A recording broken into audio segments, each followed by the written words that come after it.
Hello guys, welcome to Sony online classes. आज का topic है पढ़ा पंचायत शासन व्यवस्था या उरांव की पारंपरिक शासन व्यवस्था। आज मैं इस पे डिस्कस करने जा रही हूँ आप लोगों के साथ। झारखंड में मुंडाओं के बाद आने वालों में एक नाम उरांवों का आता है। तो मुंडाओं के बाद कौन से ट्राइब आए थे, कौन से जनजाति? तो उरांव आए थे। ये झारखंड में आए और मुंडाओं की तरह जंगल साफ कर गांव तथा खेती के लिए जमीन बनाए। ये पूरा झारखंड जंगल से घिरा हुआ था, जंगल ही जंगल था। जिस तरह से मुंडा लोग जब झारखंड आए तो पूरे जंगल को साफ किए और कुछ जगह को गांव बना के रहे और कुछ जगह को खेती के लिए जमीन छोड़े। तो उन्हीं के प्रकार उरांव भी गांव और खेती के लिए जमीन यहाँ बनाए, जंगल को साफ कर कर। इनके द्वारा बसाए गए गांव को भूइहर तथा जमीन को भूइहरी कहा जाता है। जो ये गांव बसाए थे उरांव लोग पूरे जंगल को साफ करके, तो उस गांव को ये लोग भूइहर कहते थे। क्या कहते थे? भूइहर। और जो खेती के लिए जो जमीन छोड़ते थे उसे बोलते थे भूइहरी। भूइहरी भूइहरी जमीन तथा गांव के मालिक को भूइहर या भूइहरदार भी कहा जाता है। तो जो गांव बसाए उसे भूइहर कहते थे और जो खेती के लिए ज़मीन जो छोड़ते थे उसे ये भूइहरी कहते थे। और जो गांव के जो मालिक होते थे उस गांव के मालिक, तो उसे भूइहर या भूइहरदार कहा जाता था। उरांव की अपनी पारंपरिक शासन व्यवस्था है जो मुंडाओं की तरह पढ़ा पंचायत कहलाती है। मुंडाओं की तरह उरांव की भी शासन व्यवस्था पढ़ा पंचायत के नाम से जानी जाती है। उरांव में पारंपरिक स्वशासन व्यवस्था के लिए पहले पाहन होते थे। उरांव में जो पारंपरिक स्वशासन व्यवस्था है तो सबसे पहले उसके लिए पाहन होते थे जो धार्मिक तथा सामाजिक आदि प्रसंगों को देखते थे। तो पाहन का काम क्या होता है? जो भी पर्व त्यौहार है, शादी विवाह है, धार्मिक सामाजिक जो भी कार्यक्रम है वो सबको उनका देखना ही उनका काम होता है। तो उरांव में भी पाहन का काम यही। बाद में गांव के लिए तथा पाहन के सहयोग के लिए महतों का पद बना। शुरुआत में क्या हुआ, जब उरांव अपना गांव बसा रहे थे तो उनके गांव में सारे कामों को देखने के लिए जो भी सामाजिक या धार्मिक कार्यक्रम हैं पाहन होते थे। लेकिन फिर धीरे धीरे उनमें और विकास हुआ। फिर उन्हें ये महसूस हुआ कि सारा काम जो पाहन कर रहे हैं उसके लिए हमें और व्यक्तियों को रखना चाहिए।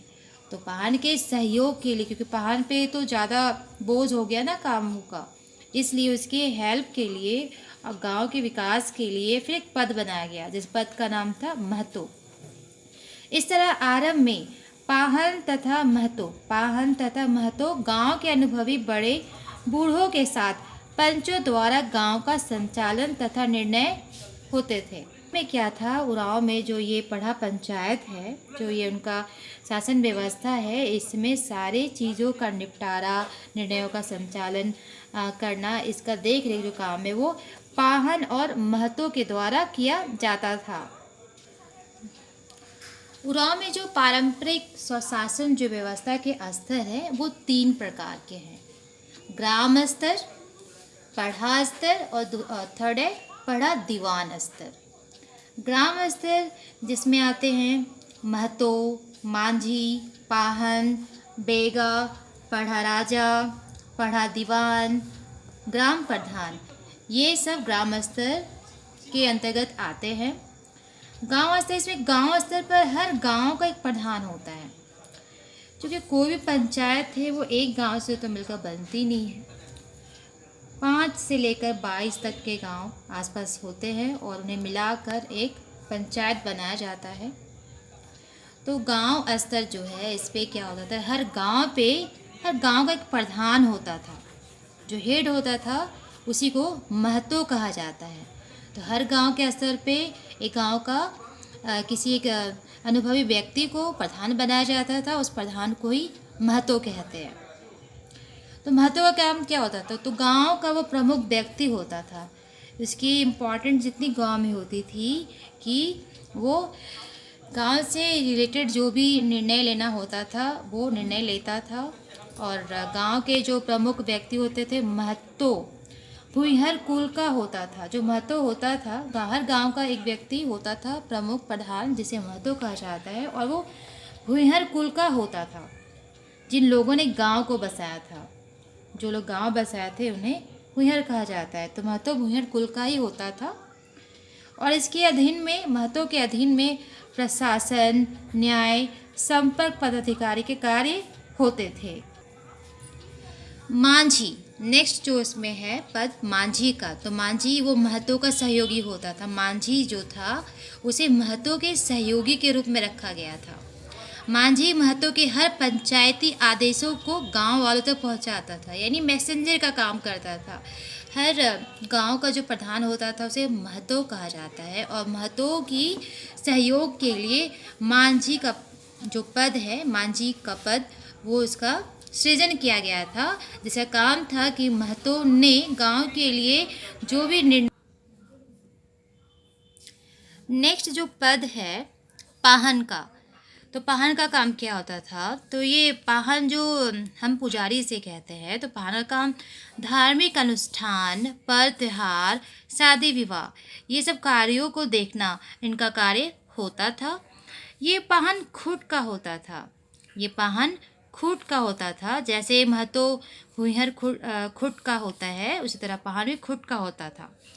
यह पाहन महतो को पंचायत की बैठकों में सहयोग भी करता है।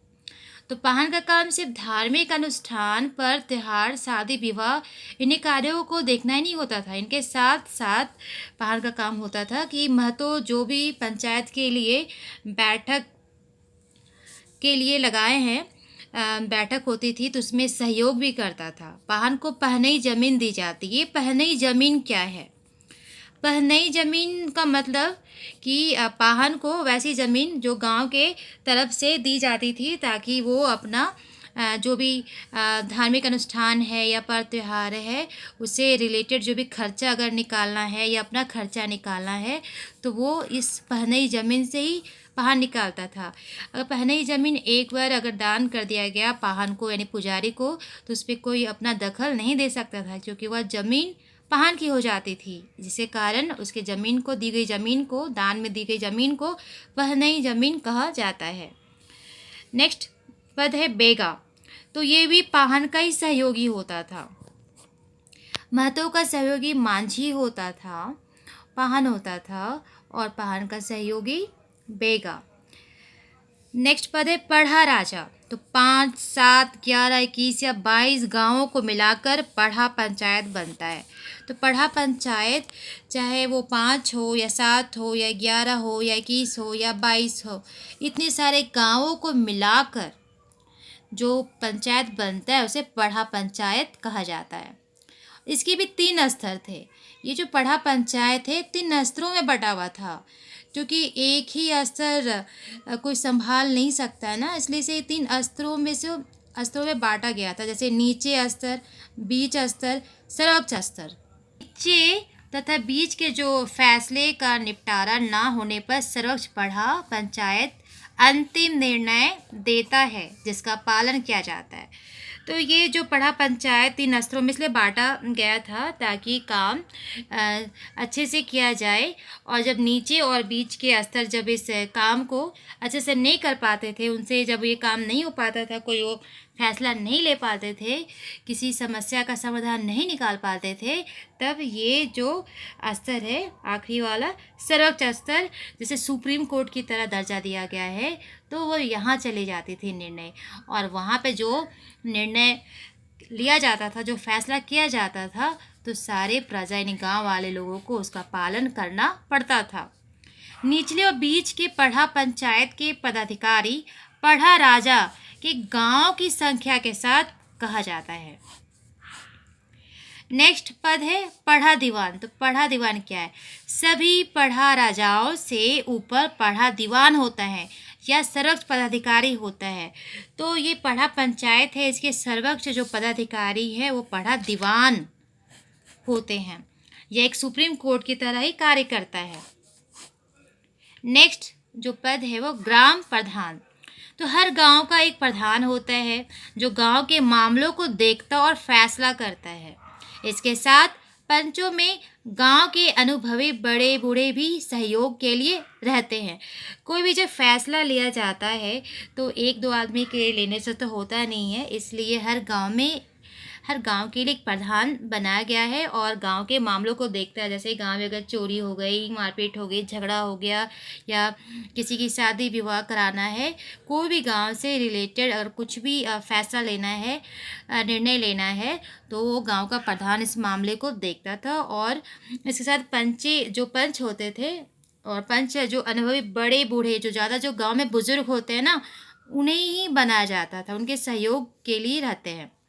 उरांव पारंपरिक स्वशासन व्यवस्था में महिला पुरुष दोनों पंचायत में उपस्थित रहते हैं। और दूसरे समाज में क्या होता है ना कि जब पंचायत होती है तो उसमें महिलाएं शामिल नहीं होती, लेकिन उरांव जो पारंपरिक स्वशासन व्यवस्था है इनमें क्या होती थी कि पुरुषों के साथ साथ महिलाएं भी बढ़ चढ़कर पंचायत में हिस्सा लेती हैं, उपस्थित रहती हैं।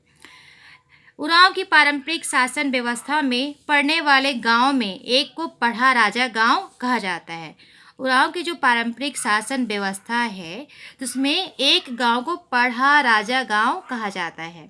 इसी तरह एक अन्य गांव को दीवान गांव कहा जाता है। इसी भांति अन्य गांव में तीसरे गांव को पनेरे गांव कहा जाता है। चौथे गांव को कोटवार गांव कहा जाता है। बाकी सभी बचे हुए गांव को प्रजा गांव कहा जाता है। तो 5, 7, 11, 21 या 22 गांव को मिलाकर पढ़ा पंचायत बनता है। और इस पढ़ा पंचायत में जो गांव है तो किसी एक गांव को हम पढ़ा राजा गांव कहते हैं, तो दूसरे गांव को हम उसे दीवान गांव कहते हैं, तो किसी को हम तीसरे गांव को पनेरे गांव कहते हैं और फिर एक गांव को कोटवार गांव कहते हैं। और फिर इसके अलावा जितने भी गांव बच गए उसे हम प्रजा गांव के नाम से जानते हैं। सरकारी पंचायतों के आने से महिलाएं भी पदों में आने लगी हैं। उरांव समाज पारंपरिक पढ़ा पंचायत और सरकारी पंचायत दोनों का निर्वाह कर रहा है। वर्तमान समय में क्या हो रहा है कि सरकार के साइड से जो भी पंचायतों के लिए जो नियम बने हैं वो, और जो इनका पारंपरिक टाइम से काल से जो उरांव समाज का जो पारंपरिक शासन व्यवस्था है यानी पढ़ा पंचायत है, तो दोनों में महिलाएं बढ़ चढ़कर हिस्सा ले रही हैं।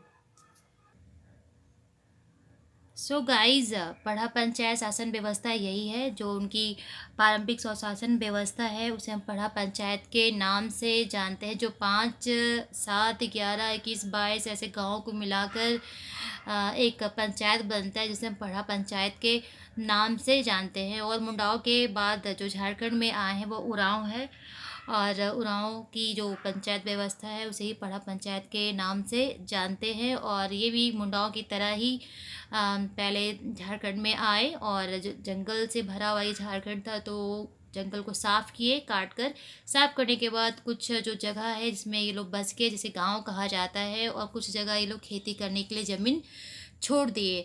और आज वर्तमान समय में ये जो सरकारी पंचायतें हैं और ये इनके पारंपरिक जो पढ़ा पंचायत है ये दोनों साथ साथ चल रही है, दोनों साथ साथ काम कर रही है। और महिलाएं जो है पुरुषों के साथ बढ़ चढ़ कर हिस्सा लेती हैं। और जब पंचायत होती है तो पुरुषों के साथ साथ महिलाएं भी उपस्थिति अपनी वहाँ देती हैं। और इस तरह से इनका पढ़ा पंचायत है। सो गाइज़, आपको ये वीडियो पसंद आया तो लाइक, शेयर और मेरे चैनल को सब्सक्राइब ज़रूर कर दीजिएगा। थैंक्स।